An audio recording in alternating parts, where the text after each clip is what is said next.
Guys, welcome back to university academy. मेरा नाम है सुधांशु यादव और आज हम पढ़ेंगे रोलिंग। ठीक है। इससे पहले हमने फोर्जिंग पढ़ा था। फोर्जिंग में जो उसकी फोर्सेस की जो एनालिसिस थी, लोड एस्टिमेशन था, उसका डेरिवेशन भी किया था। अब हम पढ़ेंगे रोलिंग। ठीक है। रोलिंग कैसे होती है, रोलिंग में कौन कौन से फोर्सेस लगते हैं, किस तरह के रोलिंग का जो अंदर कॉन्सेप्ट क्या होता है, उन सब चीज़ों के बारे में हम यहाँ जानेंगे। ठीक है। तो सबसे पहले रोलिंग आपने ये मैं कहूँ तो मैन्युफैक्चरिंग साइंस का सबसे बेसिक और सबसे जो है इजी टॉपिक है, क्योंकि बचपन से आप देखते हुए आए हैं रोलिंग को। ठीक है। आप थोड़ा सा दिमाग लगाइए, आपने रोलिंग कहाँ पर देखी है रियल वर्ल्ड में। जो आपने अपने सराउंडिंग में बहुत जगह रोलिंग होते हुए देखी होगी, जैसे कि गन्ने का रस।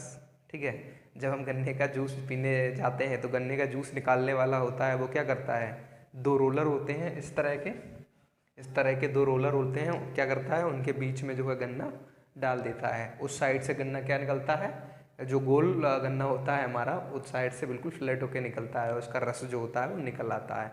तो क्या करता है, वो दो रोलर्स के बीच में क्या करता है, हम गन्ने को डालता है। इस तरफ से गन्ने को डालता है, जिसकी तब बिट क्या होती है, जो इसकी थिकनेस होती है, जब होती है ज़्यादा, फिर उसके बाद क्या होता है, वो उसकी कम हो जाती है। ठीक है। तो इसी को कहते हैं हम रोलिंग। ठीक है। तो मैन्युफैक्चरिंग साइंस में इसका बहुत यूज़ होता है, किसी भी पर्टिकुलर ऑब्जेक्ट की थिकनेस को कम करने के लिए। ठीक है। तो इसकी हम डेफिनेशन को सबसे पहले पढ़ते हैं। डेफिनेशन क्या है, तो during rolling the work piece passes through a pair of rolls. Work क्या होता है रोलिंग में, जो हमारा वर्क पीस होता है उसको हम किसके थ्रू पास कराते हैं, टू रोलर्स के, जो एक पेयर होता है रोलर्स का ऊपर और नीचे, उनके पेयर्स के बीच में क्या करते हैं, हम अपने वर्क पीस को पास कराते हैं। होता क्या है, जो फ्रिक्शन लग रहा होता है वर्क पीस और रोलर्स के बीच में, जो फ्रिक्शन वर्क कर रहा होता है, उस फ्रिक्शन की वजह से क्या होता है, वो वर्क पीस और रोल्स के बीच में जो फ्रिक्शन जनरेट होता है, वो क्या करता है, यहाँ पर कंप्रेशन करता है, कंप्रेसिव फोर्स जनरेट करता है वो फ्रिक्शन, जिसकी वजह से क्या हो जाता है, रिडक्शन इन थिकनेस। तो मोटा मोटा मैं आपको बताऊं क्या होता क्या है रोलिंग में। रोलिंग में जब हम अपना वर्क पीस डालते हैं, ठीक है, वो रोलर्स के बीच में जब पहुंचता है, तो वहाँ पर रोलर और वर्क पीस के बीच में कुछ फ्रिक्शन जनरेट होता है। ठीक है। वो फ्रिक्शन क्या करता है, वो फ्रिक्शन उस पर कंप्रेसिव फोर्स लगाता है, जिसकी वजह से क्या होता है, उसकी जो थिकनेस होती है वर्क पीस की, वो क्या हो जाती है, डिक्रीज हो जाती है। ओके। जैसे कि हमने इधर से ज़्यादा थिकनेस का अपना पार्ट डाला था, और इधर से क्या है, कम थिकनेस का पार्ट हमको मिलता है। तो ये बेसिक जो है इसका प्रिंसिपल होता है रोलिंग का। इसी को हम डेफिनेशन में जैसा कि लिखा है। ठीक है। उसके बाद आता है मैकेनिज्म ऑफ रोलिंग। रोलिंग की मैकेनिज्म क्या होती है, तो the quantity of metal going into a roll and out of it is same, but the area and velocity are change.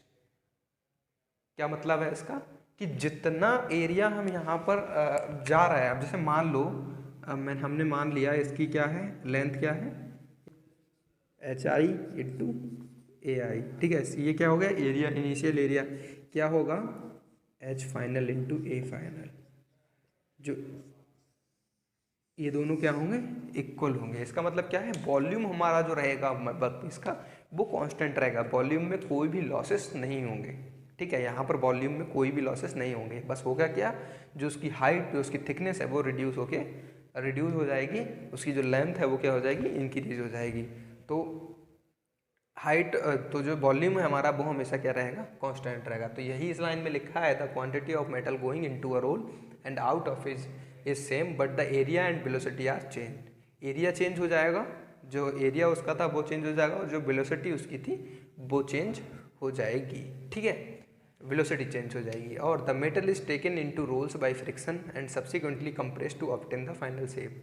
Metal क्या होता है, जब रोल्स के अंदर जाता है तो वहाँ पर एक फ्रिक्शन जनरेट होता है, और फ्रिक्शन जनरेट होने के बाद वो जो कंप्रेस करता है, और हमको क्या मिल जाती है, फाइनल शेप मिल जाती है। जैसा कि डेफिनेशन में बताया था, वही ये सेकेंड लाइन भी बता रही है। थर्ड वन क्या बता रहा है, कि V i is V naught और वी एफ। ये क्या है, बी आई क्या है, इसकी इनिशियल, जो हमारा वर्क पीस है, इसकी इनिशियल वेलोसिटी है। बी नॉट क्या है, रोलर के बीच में जो पेरिफेरल वेलोसिटी है, और वी एफ क्या है, इसकी फाइनल वेलोसिटी है। तो सबसे जो ज़्यादा होगी वो क्या होगी, फाइनल वेलोसिटी होगी, उससे कम क्या होगी, पेरिफेरल की वेलोसिटी होगी, सबसे कम क्या होगी, जो हमारी इनिशियल वेलोसिटी। इनिशियल वेलोसिटी एक तरह से स्टेशनरी ही होती है, हम जैसे ही मटेरियल लगाते हैं रोल्स के बीच में, वो अंदर की तरफ जाने लगता है। ठीक है। तो जो यहाँ पर लिखा है, जो डेफिनेशन में लिखा है कि फ्रिक्शन की वजह से कंप्रेशन होता है, तो उसको हम यहाँ पर समझते हैं कि फ्रिक्शन की वजह से कंप्रेशन कैसे होता है। ठीक है, तो उसको हम यहाँ पर समझने की कोशिश करते हैं।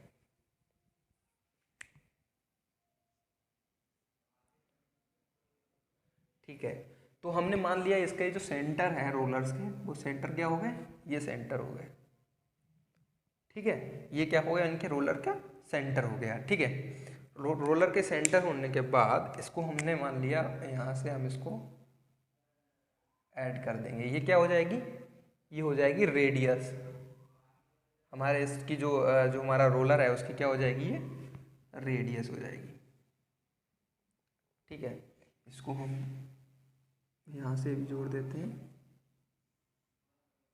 ठीक है, अब ये जो एंगल क्रिएट हो रहा है, ठीक है, ये जो एंगल क्रिएट हो रहा है थीटा, इसको हम क्या बोलते हैं। ठीक है, जो थीटा यहाँ पर जो एंगल क्रिएट होता है, उस एंगल को हम क्या बोलेंगे, वाइट एंगल। ठीक है, ये जो थीटा है इसको हम क्या बोलेंगे, इसको हम बोलेंगे वाइट एंगल। ठीक है, वाइट एंगल इस थीटा को बोलते हैं। अब देखिए इसकी जो हाइट है वो क्या है, इसकी जो हाइट है वो है एच आई, और एक इसकी बात कर ली हमने, एंगल ऑफ वाइट की बात कर ली, जो वाइट एंगल है हमने उसकी बात कर ली। ओके, अब क्या होगा, रोलर कुछ ना कुछ वेलोसिटी से क्या हो रहे होंगे, मूव कर रहे होंगे ये। ठीक है, कुछ ना कुछ वेलोसिटी से रोटेट कर रहे होंगे। तो हमने मान लिया ये इस डायरेक्शन में रोटेट कर रहा है और ये इस डायरेक्शन में रोटेट कर रहा है। आपने जो मैंने एग्जांपल दिया था आपको गन्ने का रस वाला, तो आप वहाँ पर एक चीज़ देखते होंगे कि ऊपर वाला रोलर जो था और नीचे वाला रोलर दोनों अपोजिट डायरेक्शन में घूमते हैं। ठीक है, अगर ये एंटी क्लॉकवाइज घूमेगा तो नीचे वाला कैसे घूमेगा, क्लॉकवाइज घूमेगा। तब हमारा क्या होगा, फॉरवर्ड जो डायरेक्शन में जो हमारा वर्क पीस क्या होगा, जाएगा। ठीक है, तो अब इसकी भी कुछ ना कुछ वेलोसिटी होगी। हमने मान लिया इसकी वेलोसिटी क्या है, V W, work velocity of work piece. ठीक है, ये भी किसी न किसी ओमेगा से घूम रहा होगा। ठीक है, अब इसके एंगुलर जो वेलोसिटी, अगर हम इसकी वेलोसिटी निकालने की बात करें तो इसकी वेलोसिटी क्या आ जाएगी, रोलर की आर ओमेगा। ठीक है, तो मान लिया ये बी आर वेलोसिटी से जो है रोटेट कर रहा है, रेवोल्यूशन कर रहा है। ठीक है, अब बात आती है कि जब हम, आपने ये चीज़ देखी होगी या आप सोच सकते हैं, जैसे गन्ना जब हम लगाते हैं, शुगर केन जब हम लगाते हैं अपने रोलर के बीच में, तब हम वहाँ पर कोई भी फोर्स नहीं लगाते हैं, हम जस्ट रोलर के बीच में रखते हैं, वो अपने आप ही अंदर चला जाता है।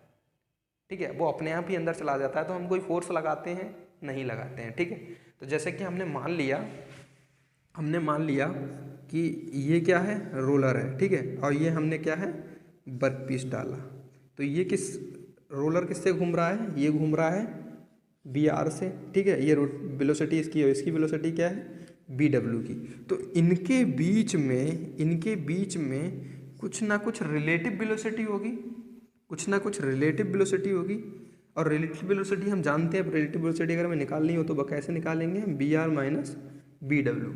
ये इनके बीच की क्या हो जाएगी, रिलेटिव वेलोसिटी हो जाएगी। जैसे कि ये बी डब्ल्यू से रोटेट कर रहा है और ये बी आर से जो है, ये बी डब्ल्यू इसकी जो वेलोसिटी है लीनियर, वो बी डब्ल्यू है। ठीक है, और ये बी आर से जो है रोटेट कर रहा है। अब हम यहाँ पर बैठ कर देखें, अगर इस जगह पर बैठ कर देखें तो हमको दिखेगा जो रिलेटिव वेलोसिटी है वो क्या है, V R minus V W है। अब चूंकि जो बी डब्ल्यू क्या होता है, बहुत स्टेशनरी होता है, बहुत कम होता है। ठीक है, तो इस जो टोटल क्या होती है रोलर की ही हम मान लेते हैं। ठीक है, तो जैसे ही रखते ही वो उसकी जो वेलोसिटी में आ जाता है, वो कैसे आता है उस चीज़ को हम यहाँ पर समझने की कोशिश करते हैं। ठीक है, अब जैसे कि हमने इतना देख लिया, अब अगर जैसे हम ये रोलर है, ठीक है, ये रोलर क्या कर रहा है, एंटी क्लॉकवाइज रोटेट कर रहा है। ठीक है, अब ये वर्क पीस के जब कांटेक्ट में आएगा रोलर, जब रोलर और वर्क पीस एक दूसरे के कांटेक्ट में आएंगे तो क्या होगा, रोलर हमारा इस तरीके से जो है रोटेट कर रहा है एंटी क्लॉकवाइज, तो इसमें जो फ्रिक्शन इनके बीच में जो लगने वाला जो फ्रिक्शन होगा वो कैसे लगेगा, वो कुछ ऐसे लगेगा।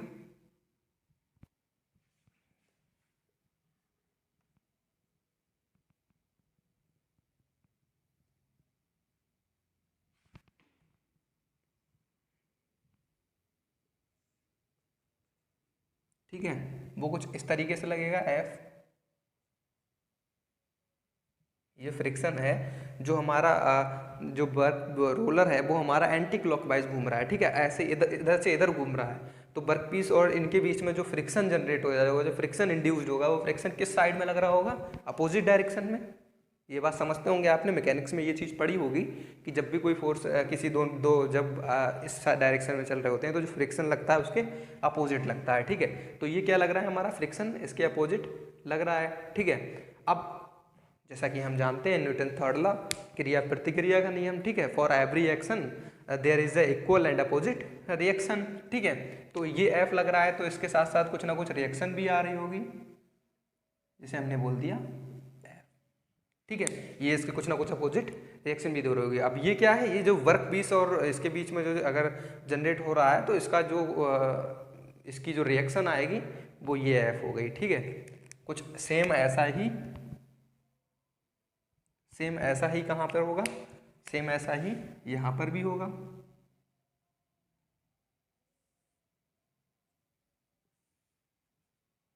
एफ, ठीक है। अब जैसा कि हम जानते हैं, ठीक है, जैसा कि हम जानते हैं यहाँ पर इसके नॉर्मल में एक नॉर्मल फोर्स आ रहा होगा, ठीक है।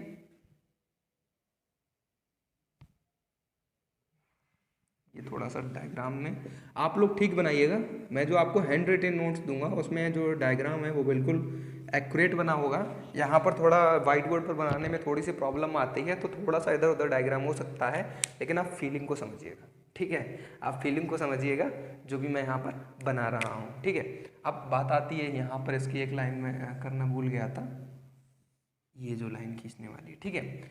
अब क्या होगा? अब ये जो हमारा नॉर्मल फोर्स आ गया, ये हमारा क्या होगा? फ्रिक्शन फोर्स आ गया, ठीक है। अब चूंकि ये क्या है? ये थीटा है, तो ये क्या होगा? ये वाला थीटा है, हम इसको भी नोटेशन दे देते हैं like A O C D और बी, ठीक है। इसको भी हम नोटेशन दे दी हमने। अब हम देखते हैं कि ये क्या है? ये थीटा है, ठीक है, ये थीटा है, तो ये कितना हो जाएगा? 90 माइनस थीटा। अगर ये 90 माइनस थीटा है तो ये कितना होगा? ये भी क्या होगा? 90 माइनस थीटा, ठीक है। अगर ये थीटा है, ये वाला 90 माइनस थीटा है, तो ये भी क्या होगा? 90 माइनस थीटा ही होगा, ओके।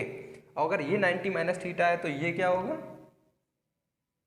ये थीटा होगा, ठीक है। और ये 90 माइनस थीटा है तो ये भी क्या होगा? थीटा होगा। सेम यार यहाँ भी, ठीक है, यहाँ भी अगर ये थीटा है तो ये क्या होगा? ये 90 माइनस थीटा होगा, और ये 90 माइनस थीटा है तो ये भी क्या होगा? 90 माइनस थीटा होगा, ओके। और अगर ये 90 माइनस थीटा है तो ये भी क्या है? एफ है, ठीक है। ये थीटा हो गया, ये एफ हो गया, ये भी क्या होगा?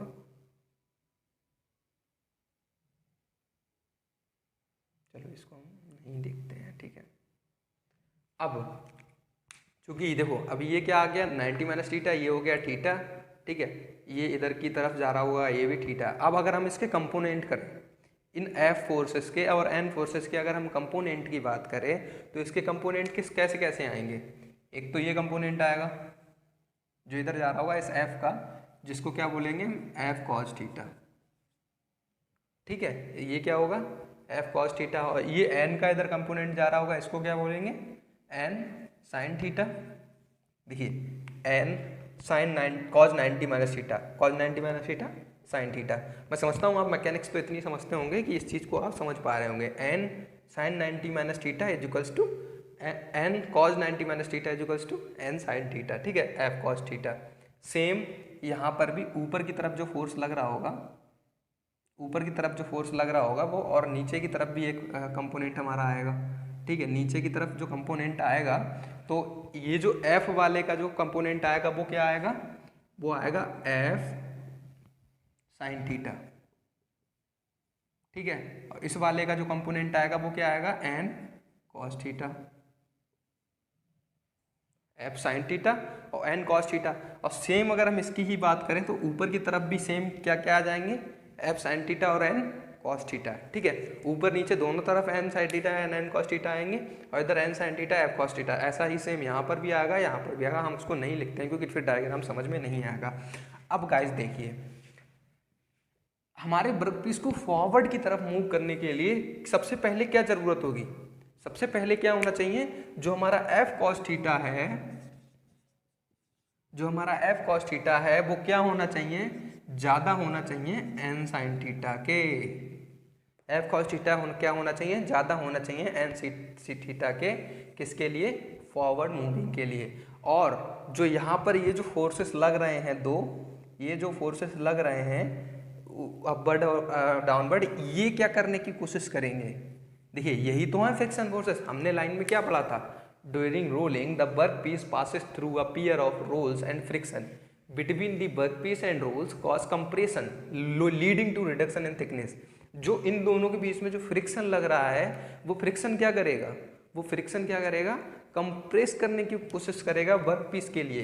तो ये जो कंपोनेंट हैं हमारे फ्रिक्शन के और नॉर्मल फोर्स के, ये जो फ्रिक्शन के जो कंपोनेंट हैं, वो कंपोनेंट क्या करने की कोशिश करेंगे, ये वाला जो फोर्स होंगे, ये दोनों जो फोर्स होंगे, वो क्या करने की कोशिश करेंगे, हमारे वर्क पीस को थिकनेस को रिड्यूस करने की कोशिश करेंगे, कम करने की कोशिश करेंगे। ठीक है, तो यहाँ पर जो है मेन कॉन्सेप्ट हमारा अप्लाई होता है इस जगह पर।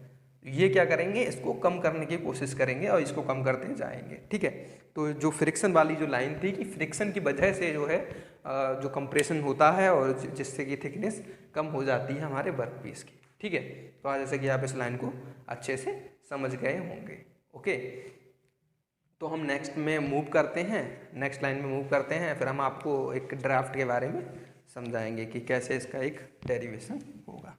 ठीक है, तो हमने मैकेनिक्स के बारे इसके हम रोलिंग के बारे में हमने अभी पढ़ा था कि रोलिंग कैसे कैसे होती है, इसमें क्या क्या मैकेनिक्स यूज होती है। ठीक है, मैकेनिज्म में यूज होती है। अभी हम इसके जो वाइट एंगल और जो भी हमने अभी रिडक्शन इन थिकनेस, इन सब के फॉर्मूलाज जो हैं हम ड्राइव करेंगे कि कैसे उन्हें हम अगर हमारे न्यूमेरिकल में कैसे हम इसे यूज करेंगे। ठीक है, तो इसकी मैकेनिक्स के बारे में हम पढ़ते हैं। ओके, तो देखो सबसे पहली बात आती है कि ये हमारा क्या है, जो हमने वर्क पीस अपना डाला है और ये यहाँ पर जो मैंने जो शेडेड रीजन बनाया है, ये क्या है, डिफॉर्मेशन जोन है। जब इस यहाँ पर जब टच में आता है रोलर के वर्क पीस, तो यहाँ से क्या होता है, डिफॉर्मेशन होना शुरू हो जाता है। और कहाँ तक होता है, यहाँ तक। तो इतना जोन जो है वो कौन सा है वर्क पीस का, डिफॉर्मेशन जोन। ओके, ये क्या है, ये सेंटर है रोलर के। ठीक है, हम इसको ऐड ऑन कर देते हैं यहाँ से, ये इसको ऐड कर देते हैं। ओके, उसके बाद एक लाइन यहाँ से सीधी कॉर्ड बना देते हैं। ठीक है, एक कॉर्ड बना दिया। अब हम जानते हैं इसकी जो थिकनेस है वो कितनी है, एच आई, जो फाइनल थिकनेस है वो कितनी है, एच एफ। ठीक है, ये कितना है, बाइट एंगल थीटा, ये कितना है, bite angle theta. Okay, bite angle theta हो गया। अब ये हमारी कितनी है, आर। इसको हम नोटेशन दे देते हैं, इसे हम बोल देते हैं ए, इसे हम बोल देते हैं ओ, इसे हम बोल देते हैं सी, इसे हम बोल देते हैं बी, इसे हम बोल देते हैं डी, और इसे हम जोड़ेंगे यहाँ पर तो इसको हम बोल देते हैं ई। ओके, ये हमारी नोटेशंस हो गई। ठीक है, अब गाइस सुनिए, ये जो लेंथ हमारी आर है, ये टोटल लेंथ कितनी हो जाएगी, आर। ठीक है, अगर हम बात करें हमारे रिडक्शन की, तो वो रिडक्शन कितना होता है, वो रिडक्शन कितना होता है, delta H is equal to initial thickness minus final thickness. क्या होता है, initial thickness minus final thickness. तो अगर इनिशियल एंड फाइनल की बात करें तो इतनी जो डिस्टेंस होगी वो कितनी होगी, delta H by two. Simple, total जो रिडक्शन है वो कितना हुआ है, H I minus H F. तो इतना जो हम अगर लें तो इतना कितना हो जाएगा, ये डेल्टा एच बाई टू। और ये फाइनल कितना है पूरा, अगर हम इतनी की बात करें, इतने की, तो ये पूरा कितना है, आर। और इतने से हम डेल्टा एच बाई टू निकाल दें तो कितना बचेगा, R minus delta H by two. Simple, OC जो है वो कितना हो जाएगा, R minus delta H by two. Okay, इतनी हमारे कैलकुलेशन होने के बाद अगर हम बात करें इसकी जो ए बी, तो ये जो डिफॉर्मेशन, कर्वेचर और डिफॉर्मेशन है, ठीक है, डिफॉर्मेशन ऑफ कर्वेचर, तो ये क्या हो जाएगी, हमारी लेंथ हो जाएगी। ठीक है, ये हमारी क्या हो जाएगी, लेंथ हो जाएगी। ओके, जिसको हम क्या बोल देंगे, द लेंथ ऑफ कर्वेचर। ठीक है, यहाँ पर ही तो डिफॉर्मेशन हो रहा है, तो इसको हम क्या बोलेंगे, the length of curvature of deformation. Okay, तो इसको हम क्या बोल देंगे, एल। अब एक रिकॉल करिए आप एक कॉन्सेप्ट को जो आपने मैकेनिक्स में भी पढ़ा होगा, आपने 12th में भी पढ़ा होगा इसके बारे में। ठीक है, जैसे कि हमने माना ये एक सर्किल है, ठीक है, ये उसका क्या है, रेडियस, उसका सेंटर। ठीक है, हम एक कॉर्ड बना लेते हैं यहाँ से, ठीक है, और इस पर हम डायमीटर की लाइन खींचते हैं। तो अगर कॉर्ड पर अगर नॉर्मल होता है डायमीटर, परपेंडिकुलर डायमीटर होता है, ठीक है, तो वो क्या करता है, तो यहाँ पर अगर हम इसको नोटेशन दें ए, इसको हम बोल दें सी, इसको हम बोल दें डी, इसको हम बोल दें बी, इसको हम बोल दें ई। तो आपने पढ़ा होगा एक फॉर्मूला होता है जो ए सी और सी डी का जो मल्टीप्लिकेशन होता है वो किसके इक्वल होता है, सी ई इंटू सी बी के। ठीक है, क्या हुआ, ये ए सी और सी डी का जो मल्टीप्लिकेशन है वो सी ई और सी बी के इक्वल होगा। ठीक है, सी ई इंटू सी बी के इक्वल होगा। तो इसको हम यूज करेंगे यहाँ पर, इसको हम यूज करेंगे यहाँ पर, तो यूज करेंगे तो हम इसको एक सीधी लाइन खींच लेते हैं। ठीक है, तो अगर हम इस यहाँ पर अगर इस चीज़ को यूज करें तो कैसे निकालेंगे हम, A C into C D is equals to E C into C B. अब गाइज हमको मालूम है ए सी जो है वो कितना है, जो यहाँ पर ए सी है वो कितना है, एल, तो ये भी कितना होगा, सी डी एल। अब देखो ई सी ये पूरा कितना है, 2r, इतना r है तो इतना पूरा कितना होगा, 2r। इसमें से अगर हम सी बी की वैल्यू को निकाल दें डेल्टा एच बाई 2 को, तो जो हमारा ई सी की वैल्यू बचती है वो कितनी बचती है, 2r minus delta H by 2, और सी बी की वैल्यू हमको मालूम ही डेल्टा एच बाई 2। ठीक है, अब बात करें हम इसकी, तो ये कितना हो जाएगा, ये हो जाएगा एल स्क्वायर। अब देखो delta H by 2 into 2r minus delta H by 2। ठीक है, अब ये डेल्टा एच बाई 2 अगर हम देखें तो इसके कंपैरिजन में बहुत छोटी सी वैल्यू है, तो इसको क्या करेंगे हम, नेगलेक्ट, इसको हम क्या कर देंगे, नेगलेक्ट। तो हमारे पास कितना बचेगा, L square is equals to R into delta H. L की वैल्यू हमारी यहाँ से निकल आएगी, वो कितनी निकलेगी, आर इंटू डेल्टा एच का स्क्वायर रूट। ठीक है, ये हमारी वैल्यू किसकी निकल आती है, curvature of, length of curvature की। ठीक है, डिफॉर्मेशन का जो कर्वेचर है उसकी जो लेंथ हमारे लिए निकल आती है, जो कि कितनी है, R into delta H. Okay, तो यहाँ से हमने जो है एल की वैल्यू को हमने निकाल लिया। ओके, अब एल की वैल्यू निकालने के बाद अगर हम देखें, एल की वैल्यू निकालने के बाद अब अगर हम बाइट एंगल की बात करें, बाइट एंगल हम कैसे निकालेंगे, तो उसकी अगर हम बात करें तो देखते हैं बाइट एंगल हमारा जो है वो कैसे निकलेगा। तो बाइट एंगल निकालने के लिए देखिए सबसे सिंपल अगर हम क्या देखें बाइट एंगल निकालने के लिए अगर हम देखें, सॉरी, तो देखिए इन ट्रायंगल ओ ए सी में, ओ ए सी में अगर हम कॉस थीटा की वैल्यू निकालें, कॉस थीटा की वैल्यू निकालें तो कितनी होगी, ओ सी अपॉन ओ ए। ठीक है, कॉस थीटा की वैल्यू कितनी होगी, ओ सी अपॉन ओ ए। ओ सी की वैल्यू कितनी है, हमको मालूम है R minus delta H by 2, और ओ ए की वैल्यू कितनी है, ओ ए की वैल्यू हमारे पास मालूम है हमें आर। तो कॉस थीटा की वैल्यू यहाँ से कितनी आ जाएगी, R upon R 1 minus delta H by 2r। तो यहाँ से अगर हम थीटा की वैल्यू निकालें तो कितनी हो जाएगी, cause inverse 1 minus delta H by 2r। ये किसकी वैल्यू हो गई, बाइट एंगल की, थीटा की। ठीक है, तो ये हमारी बाइट एंगल की वैल्यू हम यहाँ से कैलकुलेट कर ली। ठीक है, बाइट एंगल की हमने वैल्यू कैलकुलेट कर ली, जो कि कितनी आई, theta is equals to cos inverse 1 minus delta H upon 2r। ठीक है, अब हम एक कॉन्सेप्ट जो हमने अभी थोड़ी देर पहले पढ़ा था कि उसको जो कंप्रेशन फोर्स आता कहाँ से है। ठीक है, तो उसके लिए क्या करते हैं, जो हमने अभी जस्ट पढ़ा है, क्या होता है, एक फ्रिक्शन फोर्स लगता है इस डायरेक्शन में जो कि होता है F, और इसकी नॉर्मल डायरेक्शन में क्या लगता है, नॉर्मल फोर्स। ओके, तो अगर गाइज ये क्या है, ये थीटा है, तो ये कितना होगा 90 माइनस थीटा, तो ये भी कितना होगा 90 माइनस थीटा, ठीक है ना। ये थीटा है तो ये क्या होगा 90 माइनस थीटा, 90 माइनस थीटा ये है तो ये भी कितना होगा 90 माइनस थीटा।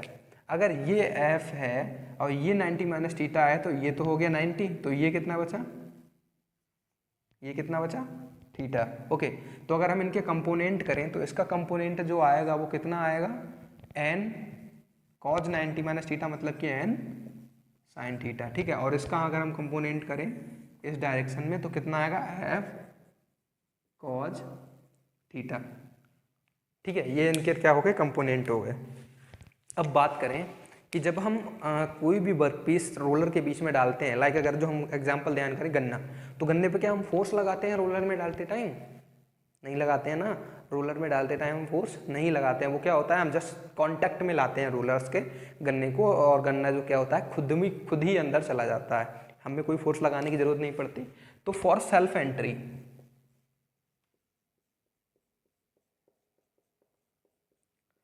और सेल्फ एंट्री एक कंडीशन रहती है सेल्फ एंट्री की, वो क्या होती है कि F cos थीटा, और एक चीज़ और guys, F is equals to क्या होता है म्यू एन, तो ये F की जगह पे हम क्या लिखेंगे यहाँ पे म्यू एन कॉस थीटा, ठीक है।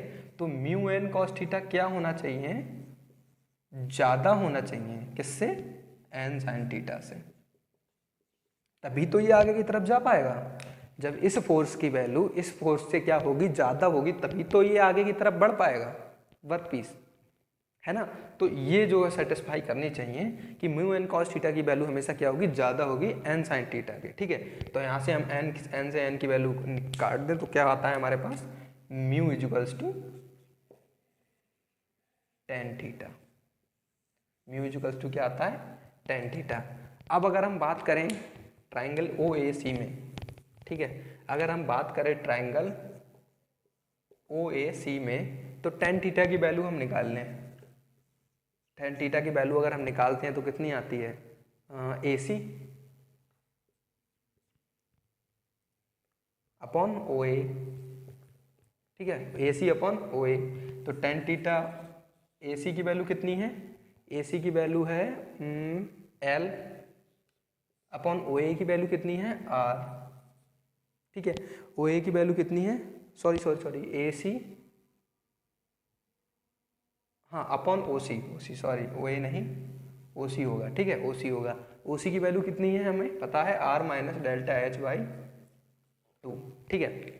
अब देखिए एल और आर की कंपैरिजन में डेल्टा एच बाई टू क्या है, बहुत छोटी वैल्यू है, ठीक है, बहुत छोटी वैल्यू है। और प्लस क्या है ये अपोजिट में है, जो नीचे आ रही है तो ये और भी छोटी हो जाती है, जब इसको डिवाइड करेंगे तो इसको हम क्या कर देंगे यहाँ से नेगलेक्ट कर देंगे, ठीक है, नेगलेक्ट कर देंगे। टेन थीटा की जगह पे हम क्या लिख सकते हैं म्यू, एल की वैल्यू हमें मालूम ही है क्या होती है आर डेल्टा एच, यहाँ से क्या बचता है हमारे पास नीचे आर।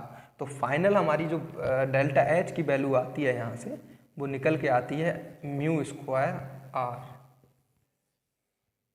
क्योंकि आर जब इसको अंदर ले जाएंगे तो क्या होगा आर स्क्वायर हो जाएगा, आर से आर कैंसिल हो जाएगी, और यहाँ पर हमारा जो फॉर्मूला निकल के आता है वो क्या निकल के आता है delta H is equal to mu square upon mu square into R. तो ये क्या है जो रिडक्शन होगा थिकनेस में उसका जो फॉर्मूला है mu square upon mu square into R.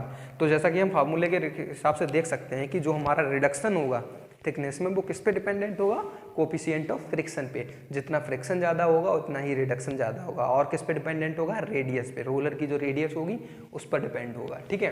तो ये हमने यहाँ पर क्या किस किस की वैल्यू निकाली, जो कर्वेचर है उसकी वैल्यू निकाली एल, जो बाइट एंगल है उसकी वैल्यू निकाली, कैसे निकालेंगे, और हमने डेल्टा एच जो हमारा थिकनेस है, जो रिडक्शन इन थिकनेस है उसका फॉर्मूला निकाला, ओके। तो रोलिंग में हमने सारी चीज़ें निकाल ली हैं। आगे हम इसके न्यूमेरिकल्स भी कुछ करेंगे तो न्यूमेरिकल्स में इन सारे फार्मूलाज का यूज़ करेंगे, ओके। तो अगर आपको इसमें कोई भी प्रॉब्लम आती है तो आप कमेंट सेक्शन में हमसे पूछ सकते हैं। इसके डिटेल्ड नोट्स डाउनलोड करने के लिए डिस्क्रिप्शन में एक लिंक पर जाकर क्लिक कर सकते हैं, वहाँ से आपको इसके जो नोट्स हैं वो डाउनलोड कर सकते हैं। बाकी अगर आपको वीडियो पसंद आई हो तो लाइक कर सकते हैं और यूनिवर्सिटी एकेडमी चैनल को सब्सक्राइब कीजिए। इस जो प्लेलिस्ट है मैन्युफैक्चरिंग प्रोसेस की, इसको आप अपने क्लास में, अपने ग्रुप में जाके सेंड करिए, जिससे और भी बच्चे इसको पढ़ सकें। Okay, thank you so much.